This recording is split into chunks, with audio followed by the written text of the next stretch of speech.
नमस्कार। इस समय आप देख रहे हैं दूरदर्शन हिमाचल। मैं हूं अवैजा चौधरी। स्वागत है आप सभी का हमारे शो जीवन साथी में। इस शो पर हम आपको अलग अलग तरह के कपल से मिलवाते हैं और उनके जीवन के खट्टे मीठे अनुभवों के बारे में जानने का प्रयास करते हैं।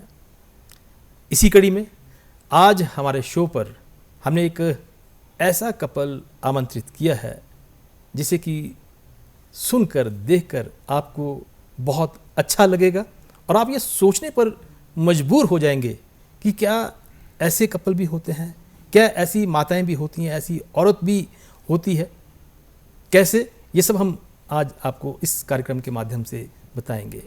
आज जो हमारे साथ कपल है ये ज़िला सिरमौर के पच्छाद क्षेत्र से संबंध रखता है। मेरे साथ हैं जयप्रकाश चौहान जी और इनके साथ है इनकी जीवन संगिनी शकुंतला प्रकाश जी। आप दोनों का बहुत बहुत स्वागत है। मैं अपने दर्शकों को यहाँ पर यह भी बताना चाहूँगा, ये जो कपल है, ये जोड़ा उस परिवार से संबंध रखता है जिसने कि स्वतंत्रता आंदोलन में आहुतियाँ दी है, चाहे वो पछौता आंदोलन हो या फिर कोई दूसरा आंदोलन हो, ये उस परिवार से संबंध रखते हैं। मैं खासकर यहाँ पर एक बात अपने दर्शकों से और साझा करना चाहूँगा, खासकर शकुंतला जी के बारे में। शकुंतला जी की जो कहानी है मेरे लिए तो बहुत मार्मिक है, आपके लिए मार्मिक होगी, ये आप तय करेंगे किस तरह से, ये हम आज इनसे जानेंगे। शकुंतला जी, आपका बहुत बहुत स्वागत है। जैसा कि मैंने पहले भी कहा कि आपकी जो कहानी है, जो ऑफ कैमरा मैंने आपसे जानने का प्रयास किया, मुझे बहुत वो लगा। आप अपने बारे में थोड़ा सा पहले हमारे दर्शकों को बताएं। आप मैं सबसे पहले तो डीडी शिमला की बहुत बहुत धन्यवादी हूँ कि मुझे और मेरे हस्बैंड को यहाँ अपने इस मंच पे बुलाया। इसके लिए मैं आपका बहुत बहुत धन्यवाद करती हूँ। मैं शकुंतला प्रकाश, मेरा विवाह श्री जयप्रकाश चौहान जी से दिसंबर 81 में हुआ और उस विवाह की विशेषता ये थी कि चौहान साहब पहले से ही 4 बच्चों के पिता थे। दुर्भाग्यवश इनकी पहली पत्नी का देहांत हुआ था, तो मैं इनकी दूसरी पत्नी के रूप में घर में आई जी। और मैं, क्योंकि ऑफ कैमरा विजय जी आपसे पहले बात कर चुकी हूँ कि मैं ईश्वरवादी हूँ और मेरे माता पिता ने मुझे ऐसे संस्कार दिए कि मुझे कभी लगा नहीं ऐसा जी कि जैसा एक सौतेला शब्द ही अपने आप में एक, वो तो इतिहास बताता है, बदनाम शब्द है, लेकिन मुझे ऐसा कभी लगा नहीं जी। तो मैं समझती हूँ कि मेरे बच्चों को और मेरे परिवार को भी शायद ना लगा हो, क्योंकि मैं ईश्वर को मानती हूँ। शकुंतला जी, करेंगे विस्तार से बात इस बारे में।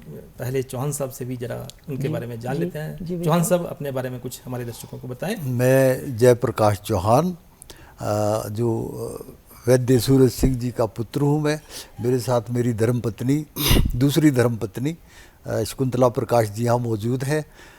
इससे पहले थोड़े चंद शब्दों में मैं एक जो हमारी पहली शादी हुई है उसके बारे में भी जिक्र करना चाहूँगा। आप बिल्कुल करना चाहेंगे, लेकिन आपने कहा कि आप वैद्य सूरत सिंह जी के सुपुत्र हैं। जी जी, जाना पहचाना नाम है हमारे प्रदेश के लिए, क्योंकि वो उस क्षेत्र के एमएलए भी रहे हैं शायद। और 2 बार एमएलए रहे जी, 2 बार खादी बोर्ड के चेयरमैन भी रहे।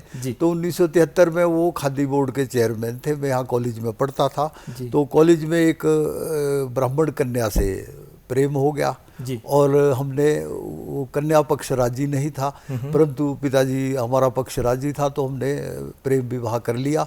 और उसके बाद हमारे 2 पुत्र और 2 पुत्रियां हुई। और दुर्भाग्यवश 1981 में मेरी पहली धर्मपत्नी श्रीमती मीरा जी का एक एक्सीडेंट में स्वर्गवास हो गया। तो उसके बाद मेरे सामने, क्योंकि मैं समाज सेवा से भी जुड़ा हुआ था, राजनीति से भी जुड़ा हुआ था और कला के क्षेत्र में भी जुड़ा हुआ था, तो पिताजी ने कहा तू तो बाहर रहता है, तो घर में 4 बच्चे हैं, कौन संभालेगा, तो तुझे दूसरी शादी करनी चाहिए। तो फिर मैंने बोला जी अब दूसरी शादी करना तो चाहूँगा मैं, पर अब करूँगा किससे। तो पिताजी ने बोला वो हमारा काम है। तो शकुंतला जी के पिताजी ससुर जी हमारे स्वर्गीय तुलसीराम मेहता जी, वो भी स्वतंत्रता सेनानी थे। तो पिता ये धर्मपत्नी जी भी अब इस उम्र तक क्यों शादी नहीं की होगी वो तो यही बताएंगी। तो इनसे बात चली तो इन्होंने भी हाँ कर दी और वो हमारा विवाह हो गया बिना देखे वाले। ना मैंने इनको देखा ना इन्होंने हम, हालांकि मुझे ये पेशकश की गई कि आप कम से कम देख तो लो लड़की को। मैंने बोला यार जो 4 बच्चों के विदुर के साथ विवाह करने आ रही है तो उससे मैं क्या देखूंगा जी। उसका जो विचार है, उसका जो ये कुर्बानी कहूँगा मैं, तो मैंने कहा मैं नहीं देखना पसंद करूँगा। तो हो गई हमारी शादी। तो पहला विवाह ऐसे हुआ कि हो गया, तो उसके बाद दुर्घटना में मृत्यु हो गई।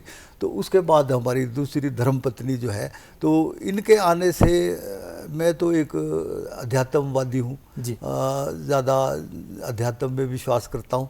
तो मैंने पूरी तरह से अपनी बागडोर 4 बच्चों की और अपनी हमारी जो दूसरी जीवन साथी है इनके हवाले कर दिया है, और आज तक भी इनके ही हवाले है। मैं नहीं, अच्छा हो बुरा हो, शुभ हो अशुभ हो, वो सब इनके अधीन होता है। मैं कभी इसमें ना दखल अंदाजी करी है और ना ही शायद मेरे परिवार ने भी इन्होंने कभी बच्चों को भला बुरा कहा, बुरे से रोकने की कोशिश की, तो कभी भी मेरे ख्याल में। बाकी ये बताएंगी कि इनको हमारा परिवार से कैसा व्यवहार मिला है। तो जहाँ तक मैं समझ पाया हूँ, हमने पिताजी तो खैर वो तो उनसे तो सब लोग डरते का मतलब है मान सम्मान करते थे। वो तो बहुत बढ़िया शख्सियत थी। हालांकि हम जितना उनसे हमको ग्रहण करना चाहिए था शायद हम नहीं कर पाए। तो फिर भी उनकी वजह से हमारे बच्चों में अच्छे संस्कार मिले और इसको भी मार्गदर्शन मिला हमारी धर्मपत्नी जी को। तो कुछ इनके पिछले परिवार के संस्कार रहे हैं, तो कुछ हमारे परिवार से भी मिले होगा। चलिए करेंगे बहुत विस्तार से बात, क्योंकि आपने जो बात कही है मेरे लिए बड़ी ताज्जुब की बात है कि जब आपकी पहली पत्नी की मृत्यु हुई, उसके बाद आपने दूसरी शादी की और आपके 4 बच्चे थे। शकुंतला जी, मैं आपसे जानना चाहूँगा, क्या आपको इस बात का पता था आज से 44 वर्ष पूर्व जब आपकी शादी हुई कि जिस शख्स से, जिस आदमी से मैं शादी करने जा रही हूँ उसके ऑलरेडी 4 बच्चे हैं? तो क्या मैं ये सब क्योंकि हर एक औरत की ये इच्छा होती है कि उसके अपने बच्चे हों, क्योंकि हर एक जो माता होती है वो मातृत्व का सुख लेना चाहती है। तो आपके मन में कभी इस तरह की बात आई? क्या मन में उस समय भावना थी आपकी कि आपने उनको देखा, कोई बातचीत हुई? थोड़ा सा हमें बताएं।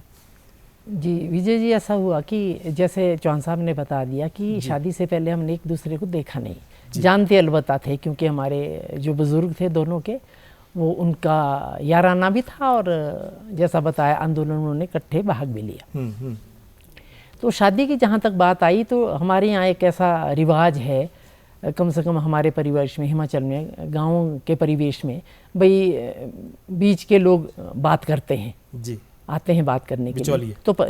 तो पता था हमारे को। तो ऐसा इसमें कोई ऐसा बिचौलिया नहीं था, क्योंकि हमारे ससुर ने सीधी हमारे घर में आके बात करी। तो ऐसा नहीं था कि मुझे पता नहीं था कि मुझे संतान होने वाली नहीं है, मुझे पता था कि पहले से 4 बच्चे हैं। लेकिन फिर मैंने आपको पहले बताया कि मैं ईश्वरवादी। ये आपको कैसे पता था कि संतान नहीं होने वाली? ये बात हुई थी घर में। ये बात आपकी पहले हो चुकी है? हाँ जी, ये बात हुई थी जब इनके फादर घर में आए थे जी। या दाएं बाएं से भी, क्योंकि हमारे घर में बहुत ज़्यादा डिस्टेंस नहीं है, 25-30 किलोमीटर का, 30-35 किलोमीटर का रहा होगा, तो पता होता है। तो ये सब पता होते हुए भी क्योंकि जब मैंने शादी के लिए हाँ भरी तो संतान मुझे क्यों ना हुई हो या मेरे मन में कोई ऐसी इच्छा, ये तो मतलब ही नहीं था जी। क्योंकि मैं तो 25 साल की अच्छी भली थी। मुझे इतना बोल्ड डिसीजन आपने किस तरह से ले लिया? जी मैं फिर वही बात करूंगी कि एक तो मेरे माँ बाप के प्रबल संस्कार जी, और फिर सबसे बड़ी ईश्वर की कृपा जी। ये होना ऐसा था, इसलिए ऐसा हो गया। सोचती मैं भी वैसा, मान लो आज मेरी लड़कियां हैं, हाँ। एक उदाहरण है, उनके लिए कोई ऐसा रिश्ता है तो मैं, मेरे ख्याल से ये मंजूर नहीं करूंगी, बिल्कुल मैं नहीं करूंगी। लेकिन मैंने किया, मेरे माँ बाप ने किया, तो इसको हम कुछ पूर्व जन्म का संस्कार, यदि हम ये चीज़ें मानते हैं तो ऐसा मैं मानती हूँ। फिर मेरे घर में आने के बाद, क्योंकि मैं खुद संयुक्त परिवार से आई हूँ, है ना। मेरे मदर थे, बड़ी माँ से संतान ही थी, तो मेरी दूसरी माँ आई जी तो हम उनकी संतान थी। लेकिन मेरी परवरिश मेरी ताई ने की जी और मैंने आपसे शायद बात भी की थी जी कि उनकी अपनी बेटी भी मेरी उम्र की थी, मेरे से सिर्फ 8 दिन बड़ी, तो अपनी छाती का दूध मेरी ताई मुझे पिलाया करती थी। क्या बात है ना। तो संस्कार तो मुझे वहीं से मिले हैं अपने, कि दूसरों के लिए कैसा सेक्रीफाइस करना पड़ता है। जी। तो ये हुआ। फिर वो तो रही मेरे अपने घर की बात। मैं संयुक्त परिवार से निकली हूँ। मेरी ससुराल भी संयुक्त परिवार था। वहाँ मेरे ससुर तो बड़ा नाम था जी। और मेरे सास, क्योंकि कुछ कहानी इस प्रकार है विजय जी कि मेरी जो सास है वो भी सौतेली सास है जी, है ना। लेकिन पता नहीं, मैं तो ईश्वर का धन्यवाद मानती हूँ कि मेरे ख्याल से अपने सगे भी ऐसे नहीं होते। मेरी सास, मेरी अपनी सास भी ऐसी, तो मैं खुद भी सौतेली हुई, तो कोई ऐसी परेशानी आई नहीं। तो मुझे वहाँ भी अपने ससुराल में बहुत कुछ सीखने को मिला जी। हौसला फजाई हुई मेरी इस काम में। 4 बच्चों की परवरिश करना थोड़ा कठिन तो होता है, इसमें कोई दो राय नहीं। तो मुझे परिवार का सहयोग मिला और मुझे तो दाएं बाएं नाते रिश्ते में गांव पड़ोस का और समाज का सहयोग मुझे बहुत मिला। मैं तो शुक्रगुजार हूँ ईश्वर की पहले और बाकी सब लोग।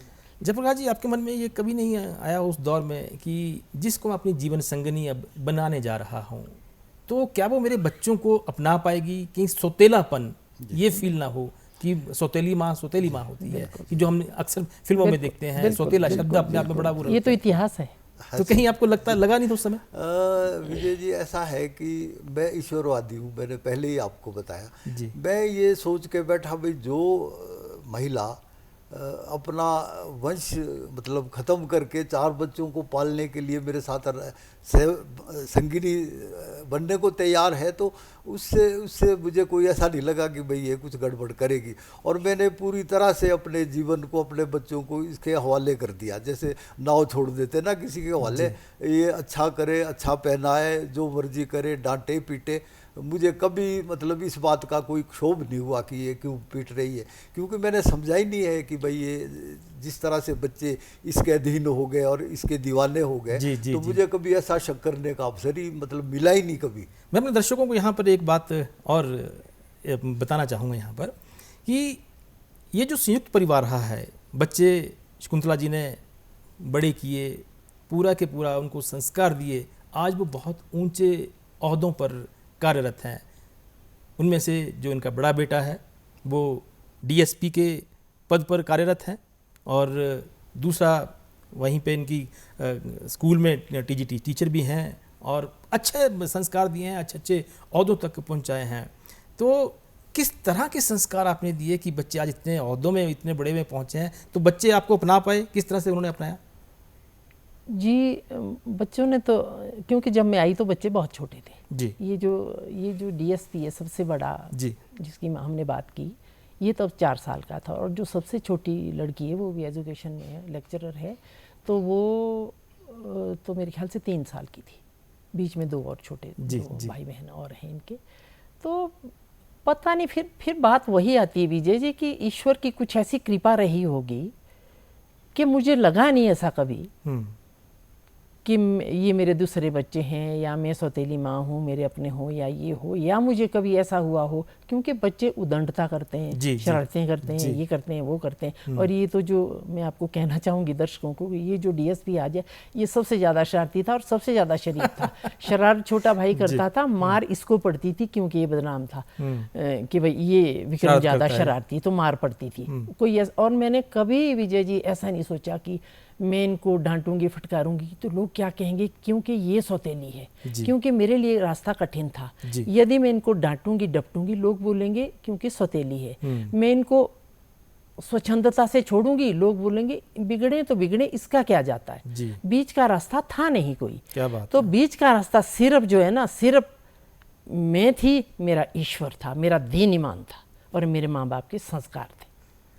तो इसलिए मैंने मुझे जो जब गलत लगा तो मैंने गलत ये रोका टोका बच्चों को, हाथ उठाया बच्चों में। जो मुझे सही लगा वो तो सही था ही। चौहान साहब, आपने बहुत अच्छे कर्म किए होंगे जो आपको इस तरह की जीवन संगनी मिली है। चलिए उस बारे में हम बात करेंगे। अच्छा, जैसा कि मैंने अपने दर्शकों को शुरू में ये बात कही थी कि आपका जो परिवार है वो स्वतंत्रता आंदोलन से जुड़ा हुआ है, थोड़ा सा उसके बारे में हमारे दर्शकों को बता दीजिए। हमारे आपने शायद पझोता आंदोलन जो है बहुत बड़ा आंदोलन हुआ है, और वो हिमाचल के अग्रणी आंदोलनों में से एक था, और 1942 में भारत छोड़ो आंदोलन के साथ, और पिताजी इसके मतलब वो रिंग लीडर थे जी। तो मेरा जन्म तो 1950 में हुआ, स्वतंत्रता के बाद जी। पर हम ये हमारा परिवार जो है, क्योंकि रिंग लीडर थे पिताजी, तो 1943 में 11 जून को 10 जून को इनके हमारे मकान को डायनामाइट से उड़ा दिया गया। हाँ जी। और 11 जून को राजगढ़ में गोलियां चली, सेना के माध्यम से राजा महाराजा सिरमौर को सेना का इस्तेमाल करने की मंजूरी मिली। तो उसमें हमारे गांव के कमनाराम जी शहीद हो गए, और उसमें से जो हमारे ससुर जी, इनको मेहता तुलसीराम जी, इनको टांग में गोली लगी, और पहले गिरफ्तार होने वाले स्वतंत्रता सेनानी हमारे ससुर श्री मेहता तुलसीराम जी थे।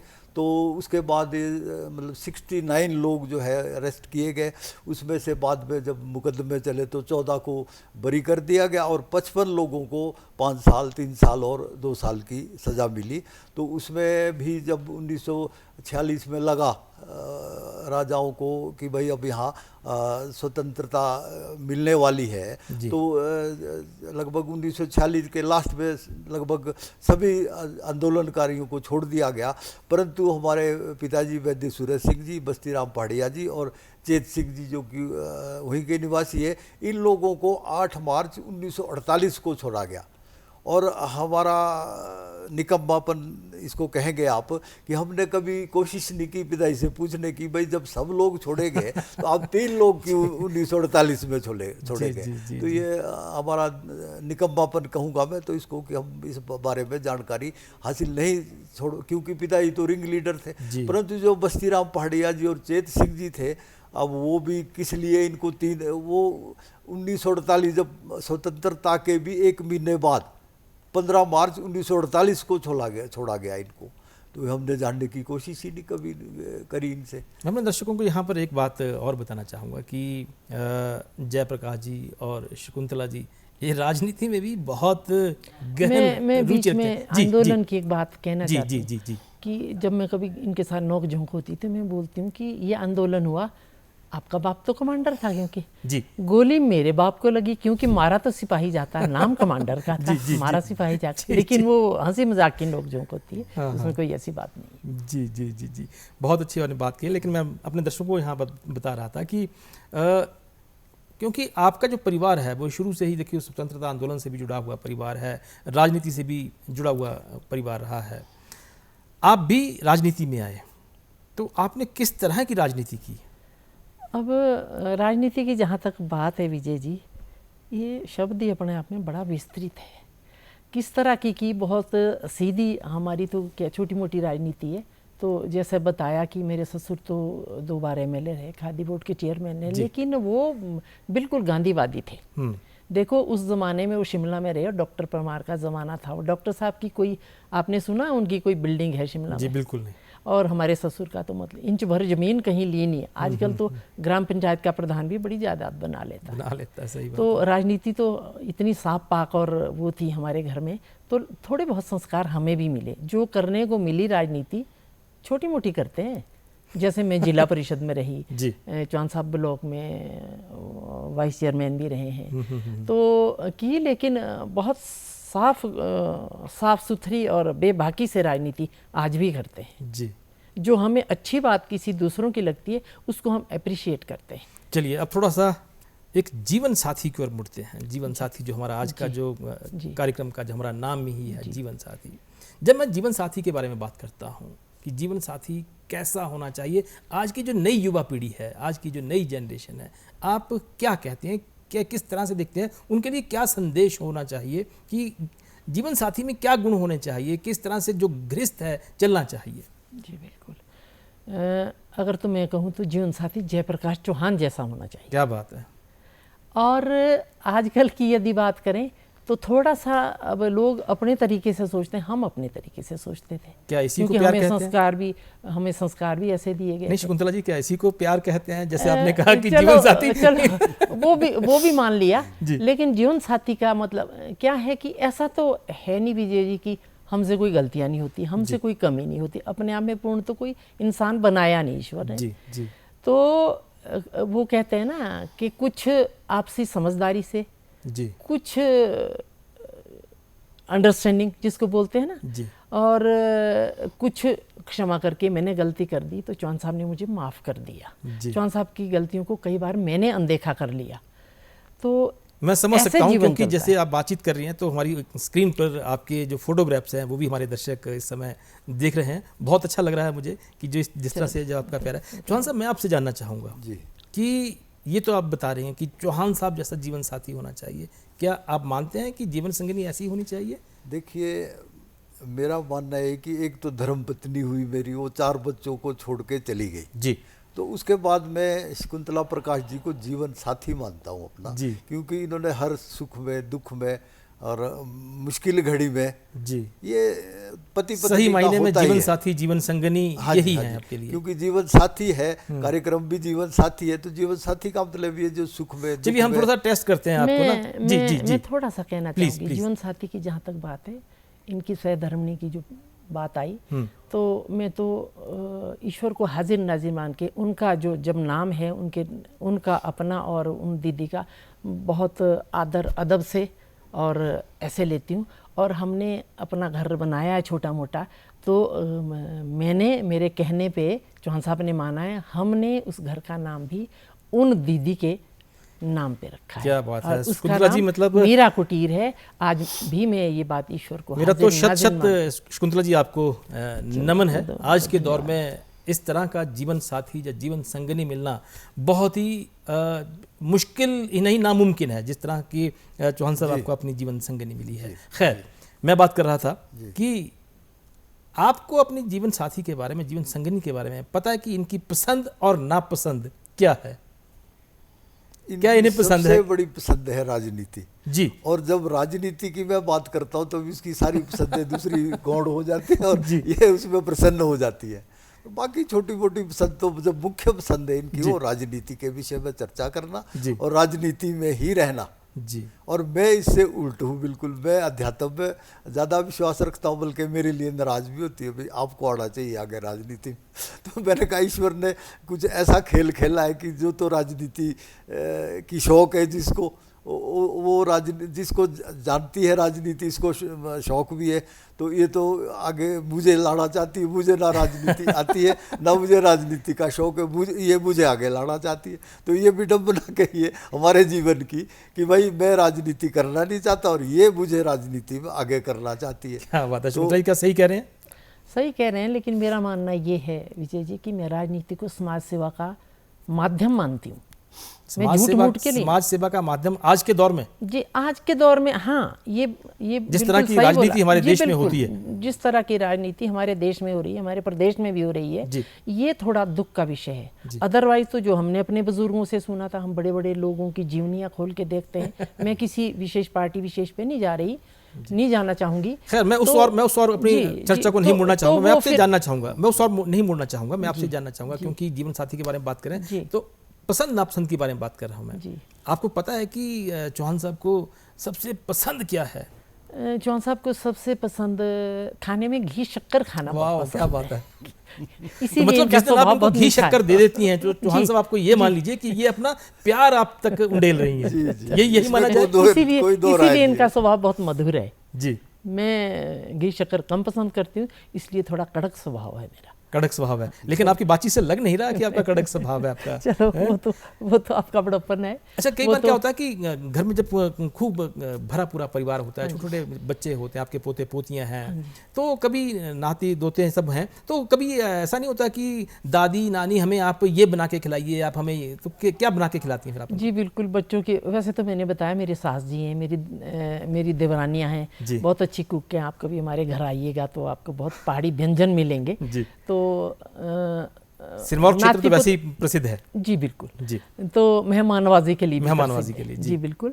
तो बनाते पोते पोतियाँ। आजकल के बच्चे तो देखो, मैं यहाँ कहना चाहूँगी कि जंक फूड पे ज़्यादा विश्वास रखते हैं, जबकि हमारे घर में रोक टोक है इस बात की, लेकिन फिर भी घर में तो नहीं जंक फूड आता, लेकिन पसंद करते हैं वो। बाकी पसंद जो उनको है, हमारे यहाँ सिड़कू, पटांडे, लुश्के, ये चीज़ें असकलियाँ बनाई जाती। मुझे तो कैमरे पे ना, जब आपकी घर की जो मैं फोटो है इस समय टीवी ऑन स्क्रीन पर देख रहा हूँ, चल रही हैं, आप तो नहीं देख पा रही हैं, मेरे सामने मेरे बिल्कुल स्क्रीन है, बहुत सुंदर फोटोग्राफ्स आपके परिवार के इसमें मुझे दिख रहे हैं। हमारे पास समय लगभग 3-4 मिनट का है। मैं आपसे जानना चाहूँगा जीवन संगिनी के बारे में, या जीवन साथी के बारे में, कि आज की नई युवा पीढ़ी के लिए आप अपने अनुभव को देखते हुए इन 45-50 वर्षों का, क्योंकि आपकी उम्र भी 70 वर्षों से ऊपर हो चुकी है, क्या संदेश होना चाहिए आज की युवा पीढ़ी के लिए, जब आप जीवन साथी के बारे में अपने परिवार में, अपने आस पड़ोस में, समाज में जब देखते हैं, किस तरह का संदेश? संदेश तो मैं ये देना चाहूँगी, ये मैं कहना चाहूँगी कि युवा पीढ़ी में थोड़ा सा होने लगा कि हमारा परिवार टूटने लगे जी, टूटन हो गई है परिवार में। मैं अपने घर में सास ससुर को नहीं झेलूंगी, बुजुर्गों को नहीं झेलूंगी, तो निश्चित रूप से परिवार टूटेगा। संयुक्त परिवार में नहीं रहना चाहते? नहीं रहना चाहते आमतौर पे, सब तो नहीं ऐसा। अगर मेरी बहुएं मेरे साथ रहती है, मेरे अभी तक मेरी दरानी जेठानियाँ हमारी हमें हाँ मिलाती है, हमारी कोई बात नहीं टालते हैं, तो ऐसा भी है। लेकिन आमतौर पे टूटने लगे हैं घर, कोर्ट कचहरियों तक नौबत आ गई है। तो हम तो यही कहना चाहेंगे कि जीवन साथी जहाँ तक की बात है ना, वो सिर्फ हम दो के साथ कितनों की जिंदगियाँ जुड़ी है, हमें ये भी देखना है। हमसे ऊपर की एक पीढ़ी भी है, हमारी आने वाली आगे भी बच्चे हैं। बहुओं के ऊपर तो 2 जिम्मेदारियाँ आती, सास ससुर हैं, बीच में हम हैं, और फिर हमारी अगली पीढ़ी है।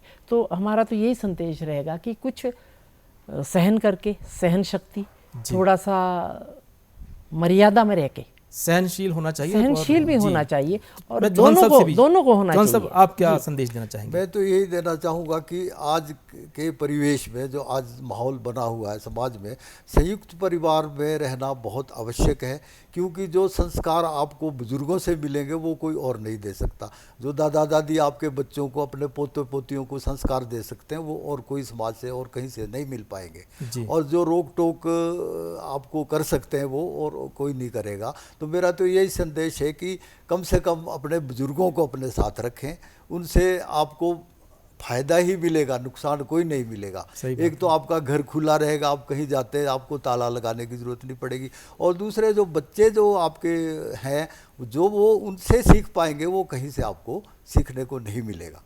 और सबसे बड़ा ये है कि जीवन साथी का जो है ना जी, आपस में लड़ाई झगड़े भी होते हैं, तकरार भी होते हैं, तो संयम जो है आजकल बड़ा ज़रूरी है। ये नहीं कि चल तेरी और दुर तेरी। तो अगर एक गर्म है तो दूसरे को नरम होना चाहिए, दूसरा गर्म है तो एक को नरम होना चाहिए। तो ये जीवन का जो गृहस्थ जीवन है, ये बहुत महत्वपूर्ण आश्रम है हमारे हिंदू धर्म में। तो इसको चलाए रखने के लिए संयम और एक दूसरे ऊपर विश्वास, ये बड़ा जरूरी है। और समाज की फिर टूटन कम हो जाएगी, क्योंकि घर गृहस्थी जो है ना, जीवन साथी मीन्स घर गृहस्थी जो है समाज की सबसे छोटी इकाई है, लेकिन बहुत महत्वपूर्ण इकाई है। बिल्कुल। तो हमारे समाज में जो विकृतियाँ आ रही, मेरे ख्याल से इससे थोड़ी सी हमें निजात मिल सकती है, यदि हम थोड़ा सा संयम से, धैर्य से, ईमानदारी से काम लें जी। तो इसी नोट पर आज हम अपना कार्यक्रम अब यहीं समाप्त करते हैं।